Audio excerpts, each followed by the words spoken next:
네, 저는 오늘 이 본문의 말씀을 가지고 내 안의 열등감, 두려움이라는 제목으로 함께 은혜를 나누도록 하겠습니다.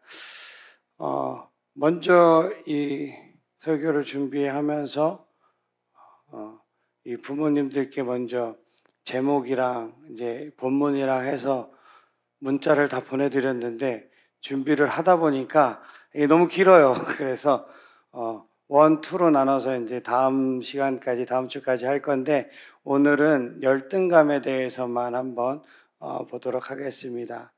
네, 열등감. 여러분, 열등감이 무엇인가요? 열등감. 사전을 찾아보니까 자기를 남보다 못하거나 무가치한 인간으로 낮추어 평가하는 감정이라고 합니다. 이게 열등감이라요. 우리는 누구에게나 남보다 못한 부분이 있어요. 어떤 사람은 외모가, 어떤 사람은 학벌이, 어떤 사람은 깨어진 가정이 이런 것들 때문에 열등감을 가지고 살아갑니다. 이런 열등감을 가진 사람들은 보통 자기 자신을 괴롭히거나 남을 괴롭혀요. 그래서 자신이 열등하다는 사실을 의식하며 사는 사람은 그런 사람들은 삶에 힘이 없고 항상 자신감과 추진력 같은 것들이 부족해요. 그러다 보니까 자신의 능력과 가능성을 제대로 발휘하지 못하고 살아갑니다. 근데 이런 사람들은 그래도 자신만 불쌍할 뿐 남들에게는 피해를 주지 않아요.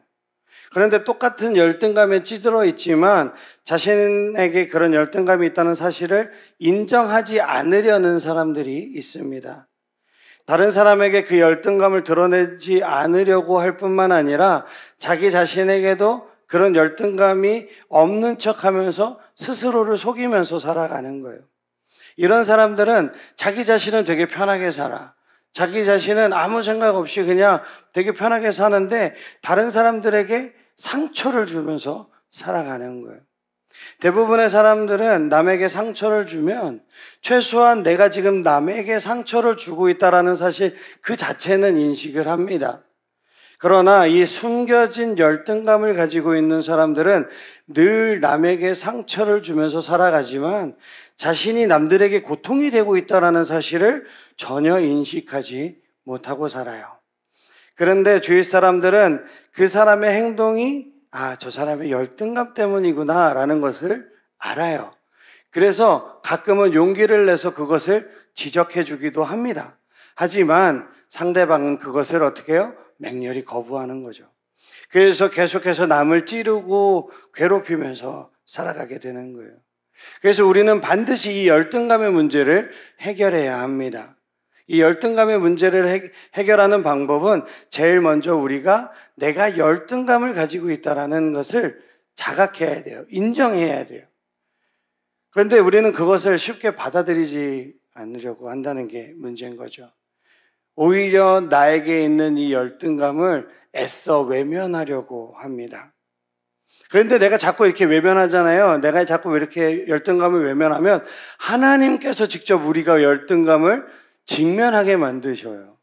강제로 우리 얼굴을 이렇게 난 안 볼 거야, 난 열등감 없어, 이러고 안 볼 거야 하는 것을 강제로 하나님이 우리의 고개를 돌려서 내 안에 있는 그 열등감을 직면하게 만든다는 거예요. 요한복음 4장을 보면 예수님이 그 수가성 여인하고 대화를 나누는 장면이 나와요. 그렇게 한참을 수가성 여인하고 예수님하고 대화를 나누다가 여인에게 예수님이 이상한 말을 합니다. 갑자기 이상한 말을 해요. 우리 요한복음 4장 16절 18절을 한번 읽어보도록 하겠습니다. 이르시되 가서 내 남편을 불러오라. 여자가 대답하여 이르되 나는 남편이 없나이다. 예수께서 이르시되 네가 남편이 없다는 말이 옳도다. 너에게 남편 5이 있었고 지금 있는 자도 내 남편이 아니니 내 말이 참되도다. 아멘. 되게 뜬금없이 네 남편 데려와라 이러고선 예수님이 물어보는 거예요. 그래서 이 여인의 컴플렉스는 지금 남자를 5번이나 바꿨고 지금은 6번째 남자와 함께 살고 있는 거예요. 이 여인에게는 어떻게 해서든지 그것을 피하고 싶은 이야기였을 거예요. 하지만 예수님 자신이 먼저 그 이야기를 꺼냅니다. 그렇다면 예수님은 굳이 왜 이 여인의 아픈 부분을 찌르시는 걸까요? 그녀가 상처받고 아파하는 모습을 보기 위해서일까요? 그녀가 아파하는 그것을 보면서 나는 막 예수님이 기뻐하시고 그거에 대해서 희열을 느끼시려고 했던 걸까요? 아니겠죠. 오직 그 여인을 위해서 그 여인의 아픔을 꺼낸 거예요. 예수님은 이 말씀을 통해서 나는 너에 대해서 다 알고 있다라고 이야기하시는 거예요. 네가 어떤 여자인지 알면서도 나는 너와 이렇게 대화를 하고 있다. 그러니 너는 안심해라 라고 이야기하시는 겁니다.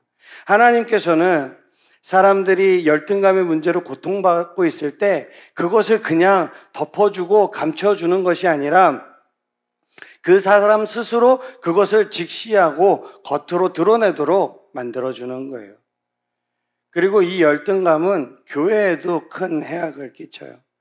교회는 이 교회 성도들이 이 열등감이 하나가 되지 못하게 하고 서로 싸웠어요. 이런 것들을 이 열등감이 만드는 거예요. 그래서 바울이 뭐라고 하는지 고린도전서 12장 15절에서 21절을 한번 읽어보도록 하겠습니다. 만일 발이 이르되 나는 손이 아니니 몸에 붙지 아니하였다 할지라도 이로써 몸에 붙지 아니한 것이 아니요 또 귀가 이르되 나는 눈이 아니니 몸에 붙지 아니하였다 할지라도 이로써 몸에 붙지 아니한 것이 아니니 만일 온 몸이 눈이면 그러나 이제 하나님이 그 원하시는 대로 지체를 각각 몸에 두셨으니 만일 다 한 지체뿐이면 몸은 어디냐? 이제 몸은 하나라. 눈이 손더러 내가 너를 쓸데없다 하거나 또한 머리가 발더러 내가 너를 쓸데없다 하지 못하리라. 아멘. 우리는 보통 사람들 사이에서 뭐 알력이 생기거나 좀 다툼이 생길 때 교만한 자들을 비판합니다. 네가 교만해서 그렇지라고 비판해요. 그런데 바울은 교만한 자들을 꾸짖기 전에 먼저 열등감에 찌들어 있는 이런 사람들을 꾸짖습니다. 자신이 발에 해당한다고 생각하는 사람들이 나는 손이 아니니까 몸에 붙어 있지 않아. 그리고 귀에 해당한다라고 생각하는 사람들은 나는 눈이 아니니까 몸에 붙어 있는 게 아니야 라고 불평합니다. 다 불평불만이에요. 바울은 이처럼 열등감에 찌들어서 늘 불평하면서 남을 찌르고 아프게 하는 사람들을 먼저 질책합니다. 이것만 봐도 열등감이 교만 못지않게 어쩌면 교만보다 더 고질적이고 악질적인 거라는 것을 우리는 볼 수 있습니다. 그렇다면 이 열등감에 대해서 우리가 어떻게 치료해야 하는가, 해결책은 무엇이 있는가 한번 살펴보도록 하겠습니다. 첫째는 하나님의 것이라는 그것을 우리가 확신해야 되는 거예요. 우리가 해결할 수 있는 방법은 없어요. 이 열등감을 들춰내봤자 우리에겐 새로운 고통만 안겨줄 뿐입니다. 그래서 남들에게 보이고 싶지 않고 나 자신에게도 감추려고 하는 거예요. 하지만 하나님께는 해결책이 있다는 것을 여러분들 믿으시기를 주님의 이름으로 축복합니다. 고린도전서 1장 27절 29절 오늘 본문이죠. 다시 한번 읽어보도록 하겠습니다. 그러나 하나님께서 세상의 미련한 것들을 택하사 지혜 있는 자들을 부끄럽게 하려 하시고 세상의 약한 것들을 택하사 강한 것들을 부끄럽게 하려 하시며 하나님께서 세상의 천한 것들과 멸시받는 것들과 없는 것들을 택하사 있는 것들을 패하려 하시나니 이는 아무 육체도 하나님 앞에서 자랑하지 못하게 하려 하심이라. 아멘. 하나님은 지혜 있는 자들을 부끄럽게 하시고 강한 자들을 부끄럽게 하시고 있는 자를 패하려 하신다고 했어요.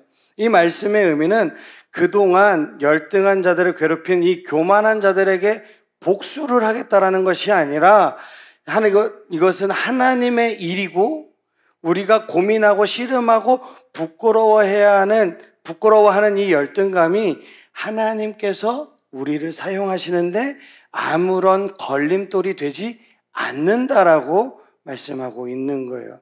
빌립보서 1장 6절을 보면은요, 너희 안에 착한 일을 시작하신 이가 그리스도 예수의 날까지 이루실 줄을 우리는 확신한다라고 말씀하고 있습니다. 하나님이 부르셔서 우리가 여기 있다라는 거예요.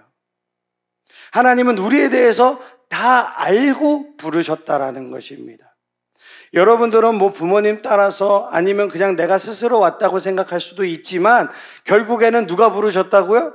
하나님이 부르셨다라는 것입니다. 그러니까 하나님께서 여러분들을 끝까지 책임지시겠다라는 거예요. 때로는 우리가 넘어지고 우리가 낙심하겠지만 그럴 때마다 누가 일으켜 세워주신다고요? 하나님께서 여러분들 손을 붙들고 일으켜 세워주신다라는 것입니다. 우리가 갈 길을 모르면 하나님께서 그 길을 인도해 주실 것이고 우리가 부족한 것이 있을 때면 하나님께서 공급해 주시겠다라는 거예요. 야고보서 1장 5절은 이렇게 이야기합니다. 너희 중에 누구든지 지혜가 부족하거든 모든 사람에게 후히 주시고 꾸짖지 아니하시는 하나님께 구하라. 그리하면 주시리라. 주시는데 어떻게 하면은요? 하나님 앞에 구하면, 그리하면 하나님께서 여러분들에게 주신다라는 거예요. 여러분 공부 잘하고 싶습니까? 악기 잘하고 싶어요? 네. 예체능 체육 잘하고 싶습니까? 음악 잘하고 싶어요? 지혜로운 사람이 되고 싶습니까? 하나님 앞에 나와서 하나님 앞에 기도하고 하나님 앞에 그 모든 것들을 구하는 여러분들이 되시기를 주님의 이름으로 축복합니다.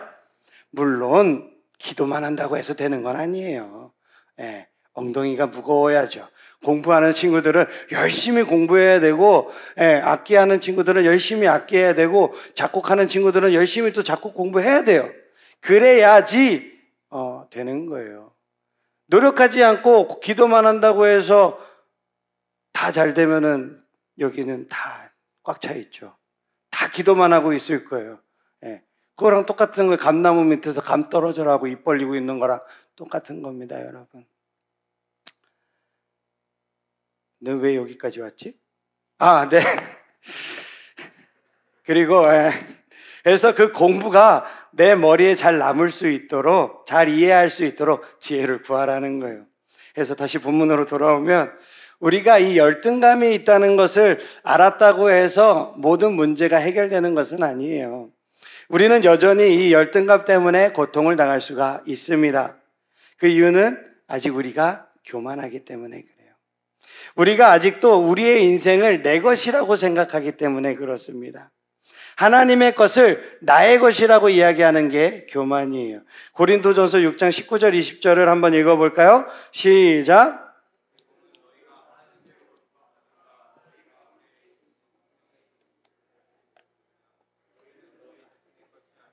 값으로 산 것이 되었으니 그런즉 너희 몸으로 하나님께 영광을 돌리라. 아멘. 내 모든 것이 정말로 하나님의 것이라는 이 확신이 있다면 우리는 그 열등감에서 빠져나올 수 있고 이겨낼 수 있는 거예요. 내 삶이 하나님의 것이 아니라 아직도 내 것이라는 생각을 하고 있기 때문에 나는 누구랑 비교하죠? 남들과 비교하면서 사는 거예요. 온전히 하나님 앞에 헌신한 사람들은 내 삶을 하나님의 말씀과 비교하지 다른 사람과 비교하지 않습니다. 하나님이 내 삶의 주인이라고 믿는 사람은 상처를 두려워하지 않고 당당하게 다른 사람들 앞에 서는 것입니다. 그러나 내 자신의 삶에 대한 아집과 미련을 버리지 못한 사람은 자신을 이 괴롭히는 열등감의 원인이 채워지지 않는 한 인생을 계속 살 수 없다고 떼를 쓰는 거예요. 사랑하는 청소년부 친구들, 우리 인생을 향하신 하나님의 계획은 그 어떠한 것도 무너지지 않는다라는 사실을 믿으시기를 주님의 이름으로 축복합니다. 우리가 열등감 때문에 오그라들어 있는 것은 하나님의 뜻이 아니라 우리의 자랑이, 우리의 인생의 기준이 되기 때문에 그래요. 내 인생을 아직도 나의 것이라고 고집하고 있다면 우리는 하나님의 자녀가, 하나님의 백성이, 하나님의 일꾼이 아닌 것입니다. 그러므로 내 것이 아니라 하나님의 것이라는 것을 꼭 기억하는 여러분들이 되기를 주님의 이름으로 축복합니다. 그리고 두 번째는 그 열등감을 우리가 직시해야 돼요. 우리는 열등감 때문에 큰 아픔을 겪는 것을 각오해야 합니다. 열등감의 문제를 해결하지 않고서는 하나님의 참된 자녀가 될 수 없어요. 말로는 하나님의 영광을 위해서 모든 것을 한다고 이야기하지만 실제로는 나의 컴플렉스를 달래기 위해서 하나님의 일을 하는 사람이 많습니다. 그런 사람들은 주위에 많은 사람들에게 고통을 주게 되죠. 이런 이유들이 있기 때문에 하나님은 우리가 아파할 것을 아시면서도 때로는 어떠한 사건을 통해서 우리의 고개를 돌려서 우리의 그런 비참함을 보게 만듭니다. 그렇다고 하나님이 잔인하다고 우리는 말해서는 안 돼요. 하나님께서는 우리에게 이렇게 말하고 싶은 거예요. 봐, 너는 정말로 못났어. 사실 네 스스로 생각하는 것보다 너는 더 못났고 더 악하고 더 비열해. 그런데 안심해. 나는 너의 그 모든 열등한 것들에게도 불구하고 나는 너를 받아주었고 그것을 다 알면서도 나는 너를 이 길로 불렀어. 그러니까 앞으로도 나는 너를 버리지 않을 거야. 끝까지 나는 너를 도울 거야. 라고 하나님께서 여러분들에게 말하는 거예요. 하나님은 우리가 열등한 부분을 솔직하게 고백하고 모든 문제를 하나님께 맡기기를 바라십니다. 우리 자신이 아니라 하나님을 의지함으로 평생 하나님 앞에 큰 영광이 되는 우리 청소년부 친구들이 다 되기를 주님의 이름으로 축복합니다. 그래서 우리가 가는 그 길마다 그리스도의 향기가 흘러넘치고 저 친구를 보니까 내가 다른 사람은 몰라도 네가 믿는 예수님은, 네가 만난 하나님은 꼭 알고 싶다라는 그런 말을 들을 수 있는 우리 청소년부 친구들이 되기를 주님의 이름으로 축복합니다. 내 안에 이 열등감이 자신감으로 바뀌어서 하나님께 영광이 되는 그런 우리 사랑하는 청소년부 친구들 모두가 되기를, 우리 선생님들이 되시기를 주님의 이름으로 축복합니다. 아멘. 다 일어나시겠습니다.